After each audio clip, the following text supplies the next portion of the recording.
क्या आपने कभी ऐसा शहर देखा है जहां लोग एक दूसरे को नाम से जानते हैं पर सच्चाई को पहचानने से डरते हैं, जहां अदालत में सब बराबर होने चाहिए पर फैसला रंग देखकर किया जाता है? आज की कहानी है एक छोटे से शहर मिकॉम की, जहां एक मासूम लड़की अपनी बचपन की आंखों से समाज का सबसे कड़वा सच देखती है। ये कहानी है अन्याय की, साहस की और उस पिता की जो पूरी दुनिया के खिलाफ खड़ा हो गया सिर्फ इसलिए क्योंकि वो सही था। जब पूरा शहर कह रहा था वो दोषी है, तब एक आदमी ने कहा, सच रंग नहीं देखता। क्या न्याय सच में सबके लिए बराबर होता है या समाज की सोच उससे बड़ी होती है? आइए चलते हैं 1930 के दशक के अमेरिका में और सुनते हैं एक ऐसी कहानी जो सिर्फ किताब नहीं, एक आईना है। ये है to kill a mockingbird. America के दक्षिणी हिस्से में बसा एक छोटा सा शहर मिकॉम्ब। धूल भरी सड़कों, लकड़ी के पुराने घरों और धीमी दोपहरों वाला शहर। यहाँ समय जैसे धीरे धीरे चलता था। लोग एक दूसरे को नाम से जानते थे और हर घर की कहानी पूरे शहर को पता होती थी। इसी शहर में रहती थी एक छोटी लड़की, स्काउट फिंच। उसकी आंखों में जिज्ञासा थी, दिल में सच्चाई और दिमाग में ढेर सारे सवाल। उसका बड़ा भाई था जिम और उनके पिता एटिकस फिंच। एटिकस एक वकील थे, शांत, धैर्यवान और सिद्धांतों पर चलने वाले इंसान। उनकी आवाज कभी ऊंची नहीं होती थी, लेकिन उनके शब्दों में वजन था। स्काउट अपनी कहानी सुनाते हुए कहती है, ये सब तब शुरू हुआ जब मेरे भाई का हाथ टूटा और हम पहली बार समझ पाए कि बचपन हमेशा मासूम नहीं रहता। बू रैडली, डर और जिज्ञासा। मिकॉम में एक घर था, रैडली हाउस। उसके बारे में कहानियां थीं। लोग कहते थे कि वहां एक लड़का रहता है, बू रैडली, जो कभी बाहर नहीं निकलता। बच्चों के लिए वो डर का नाम था। वे उसके घर के सामने से भागकर निकलते, उसके बारे में कहानियां बनाते। पर स्काउट और जेम की जिज्ञासा डर से बड़ी थी।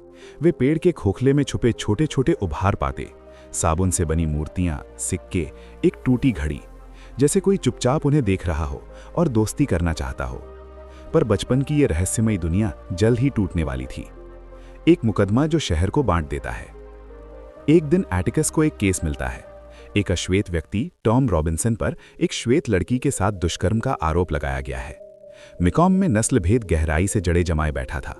लोगों ने फैसला पहले ही कर लिया था, अगर वो काला है तो दोषी है। एटिकस जानते थे कि ये केस आसान नहीं है, पर वे ये भी जानते थे कि सच का साथ देना उनका कर्तव्य है। जब स्काउट को स्कूल में पता चलता है कि उसके पिता एक नीग्रो का बचाव कर रहे हैं, तो उसे ताने सुनने पड़ते हैं। लोग उसके पिता को गालियां देते हैं। स्काउट गुस्से में लड़ने लगती है, पर एटिकस उसे सिखाते हैं, किसी इंसान को समझना हो तो उसकी जगह खड़े होकर देखो। रात की परीक्षा। एक रात खबर मिलती है कि कुछ लोग टॉम को जेल से निकालकर मारना चाहते हैं। एटिकस अकेले जेल के बाहर कुर्सी लगाकर बैठ जाते हैं। भीड़ आती है, गुस्से में, नफरत से भरी। तभी स्काउट, जेम और उनका दोस्त डिल वहां पहुंच जाते हैं। स्काउट भीड़ में एक आदमी को पहचान लेती है, उसके सहपाठी का पिता। वो मासूमियत से उससे बात करने लगती है। भीड़ अचानक चुप हो जाती है।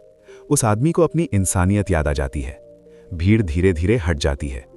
एक छोटी लड़की की मासूम आवाज ने उस रात खून खराबा रोक दिया। अदालत का दिन। कोर्टरूम खचाखच भरा था। श्वेत लोग नीचे, अश्वेत लोग ऊपर बैल्कनी में बैठे थे। एटिकस खड़े होते हैं, उनकी आवाज शांत पर दृढ़। वे गवाहों से सवाल करते हैं। लड़की के पिता के बयान में विरोधाभास सामने आते हैं। लड़की के शरीर पर चोटें उसके बाएं हिस्से में थीं, जबकि टॉम का बायां हाथ बचपन से बेकार था। सच्चाई साफ थी, टॉम निर्दोष था। एटिकस ज्यूरी से कहते हैं, इस देश में एक ऐसी जगह है जहां सभी बराबर हैं, अदालत। पर ज्यूरी समाज का हिस्सा थी और समाज में बराबरी नहीं थी। फैसला आया, दोषी। कोर्टरूम में सन्नाटा छा गया। स्काउट और जेम की दुनिया टूट गई। अन्याय की कीमत। टॉम को जेल भेज दिया गया। कुछ दिनों बाद खबर आई वो भागने की कोशिश में मारा गया। स्काउट समझ नहीं पाई, जब वो निर्दोष था तो भाग क्यों रहा था? एटिकस बोले, कभी कभी इंसान उम्मीद खो देता है। ये घटना जेम को अंदर से तोड़ देती है। वो समझ जाता है कि दुनिया में न्याय हमेशा नहीं जीतता। आखिरी रात। कुछ समय बाद एक अंधेरी रात को स्काउट और जेम स्कूल से लौट रहे थे। अचानक उन पर हमला होता है।